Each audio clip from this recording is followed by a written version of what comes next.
What's your "we'll never speak of this again" moment? Story 1. My divorced dad was playing horseshoes in league with my aunt, my mom's sister. They went together one night when I was about 16. I went to a friend's house to sleep over and didn't think anything more of it. When I got home the following day, her car was still in the driveway. Innocent and stupid, I went into the house expecting my aunt to maybe be crashed out on the couch or something. Then I heard the shower running and thought, weird, perhaps she's taking a shower before she leaves. Then I listened to my dad's laugh coming from the bathroom with my aunt laughing too. I tiptoed out of the house and went right back to my friend's house, completely flabbergasted by what I had just walked in on. Story 2. My high school girlfriend asked if she could mail some sexy underwear kink stuff to my house because she couldn't pass off getting mail when her parents collected it. Okay with me, my family is earnest about privacy.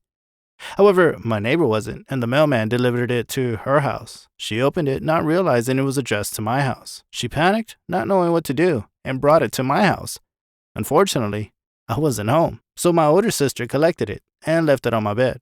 When I returned home, my sister said, "There's a package on your bed, and we're never speaking of this again." I found it hysterical. My girlfriend was mortified. Story 3. And one of my friends was hanging out when we were probably 10 or 11. We went behind an elementary school on the weekend to play and ended up going behind a dumpster, getting naked and looking at each other. After that, we never hung out again. Every time we saw each other throughout high school, it was a little weird. Story 4. When I was 7, I had a female friend over, and we went to my room to play. My dad was downstairs. We decided what better thing to do than get naked and go in my closet. No real reason and nothing sexual. Just curiosity, I suppose. But of course, my dad comes to check on us. He opened the closet door, saw us, immediately closed it again and left. Never to be spoken of again. Story 5. My friend smoked weed in high school but hid it from her parents. This one time, she came downstairs in the morning to find a joint sitting on the kitchen counter. She knew it wasn't hers and that she wouldn't be stupid enough to leave it out like that. Her mother soon after walked downstairs and started cleaning up around the kitchen. When she ran into the joint, she paused, locked eyes with my friend, said, and quickly brushed it into her hand and got rid of it. They both pretended it never happened. Story 6. When I was a teenager, my best friend was over and we were drinking. I was probably 14 or 15. My mom had just recently found out my stepdad cheated on her, and they got into a huge fight that night, and he stormed off and left. My friend went out to our loft on the second floor and came running back into my room and said, "Chubby bunny, your mom is trying to kill herself." I drunkenly ran out of my room and saw a curtain tied around the banister of the loft and my mom roping it around her neck on the floor below while standing on her chair. I ran downstairs, grabbed the knife, held it to my stomach, and was screaming, sobbing that if she killed herself, I'd kill myself too. And I meant it too. I was prepared to stab myself at that moment. That was the only thing that made sense as an intoxicated teen at the time. The only way to get my mom not to hurt herself. She fell from the chair, grabbed the knife from me, and sobbed together. She then had an inpatient stay for a few days after that. We've not spoken about it since. Story 7. I was having quite rough sex with my ex-girlfriend and we thought we were home alone, so she decided that she'd scream the house down with her moaning. So screamed, "Fuck me, daddy," really loud, and when we finished about 10 minutes later, we went to the bathroom to clean up. Bump into her 14-year-old brother on the landing and made direct eye contact with him. But instead, he looks at me oddly and grimaces at his older sister. I still cringe to this day. Story 8. A friend of mine and I were watching a movie on a site called Rabbit. You can all watch movies and browse the net on the same tab, and somehow we got into an argument over horse dongs being able to kill people. She looked it up online and we watched the nasty video of a man getting plowed by a horse. Little did we know a notification went around on our friend list saying, "Brent and Anan are watching a man get raped by a horse and die. Come watch with them." Story 9. My brother had an imaginary girlfriend with a fictitious Facebook profile. She would post loving fictional messages on his wall. I asked about her a few times, then became more persistent. After a while, I got suspicious and did an image search for her photos. They were for another person in another country. Also, only some people saw the imaginary girlfriend. If someone asked me about her after seeing their loving Facebook exchanges, I would imply that we'd met to spare my brothers and myself embarrassment.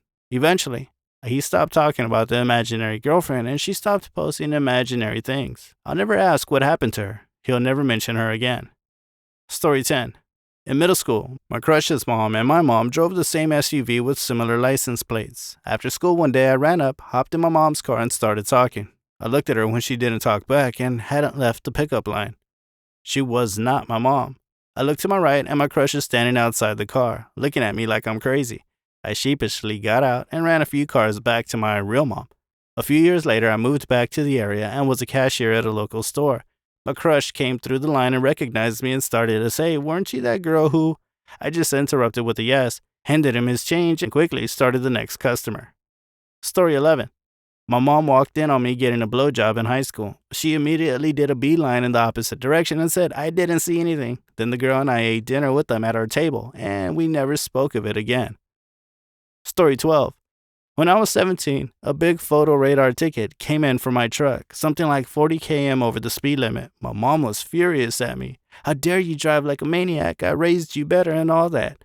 But I wasn't the driver that day. Dad had borrowed it to pick something up. I asked him how much it was worth for me to take the fall, knowing she'd turn on him with the fury of an angry mama bear.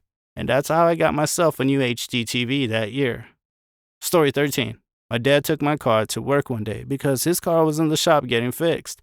About a month later, a red light camera ticket came in the mail, and my dad opened it, saw it was in my car, and started blaming me for it. I looked at the picture on the key and realized it was on the road near my dad's work, so I was like, "This isn't even me driving. That's you going to work." And my dad was just like, "Oh, well, shit." Story 14. My mom heard me talking to my best friend about the new edition of International Club Porn magazine that had Jerry Halliwell naked. I got back from school one day, and there was a brown paper bag on the sofa, which my mom edged towards me and walked off. 14-year-old me was forever grateful. You're the best, Mom. Story 15. I had to stay with a work friend one night, as we had a conference in his hometown the next day. It was weird enough staying in his spare room, but to top things off, he had a fancy modern bathroom with a square toilet, which of course I blocked in the morning with a turd the size of Mount Fuji. After 30 minutes of fruitless searching for a plunger, he knocked on the door and asked if I was okay while the situation went from bad to worse. Finally, I had to tell him not to come in, but to hand me a fucking plunger and some bleach. His girlfriend did the same thing the first night she stayed at his place, so at least I'm not alone. To this day, I cannot look him in the eye at work. Story 16.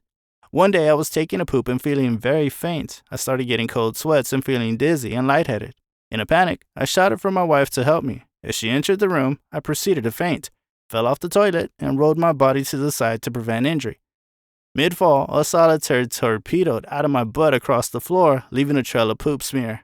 When I came to, my wife was standing there in shock. I got up, grabbed some toilet paper, picked up my shame, and we never spoke of it again. Story 17. I had surgery over the weekend and had been extremely constipated. Yesterday, I was squatting over the toilet, crying with a jar of Vaseline sitting next to me. My friend, who had come to visit, opened the bathroom door and made eye contact with me as I attempted to give birth to 5 days of fecal matter. She then slowly backed out and shut the door.